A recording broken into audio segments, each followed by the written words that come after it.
दुखापत नाहीये, कोणाला पडलेलीच नाहीये। अख्ख्या तालुक्यातले रस्ते खड्ड्यामुळे जवळजवळ मागच्या 15 ते 20 दिवसात 300हून अधिक महिला या ठिकाणी विधवा झालेले।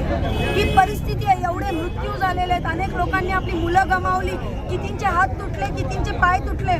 रोज माणूस घराबाहेर निघतो तर घरच्यांना भीती वाटते, अरे आता आज काय होणार नाही ना, तो बाईकवरून पडणार नाही ना। एक दयनीय परिस्थिती अलिबाग तालुक्याच्या रस्त्यांची झालेली आहे। पैसे मंजूर आहेत पण भ्रष्टाचार आहे, त्याच्यात पॉलिटिकल विल नाही आहे, त्याच्यात प्रशासनाचं काम नाही आहे। मग अशा वेळी लाल बावट्यांनी आपल्या स्टाईलनी लोकांना न्याय मिळवायला रस्त्यावर उतरलो आणि आज मला लेखी आश्वासन आता मिळतंय की 10 दिवसात सगळे खड्डे आणि रस्ते आम्ही व्यवस्थितपणे भरू। ते मी निवेदन आज घेतेय। ये तो सिर्फ झाकी है, मुझे पिक्चर दिखानी नहीं है, कारण की मला इच्छा आहे की रस्ते भरले पाहिजे।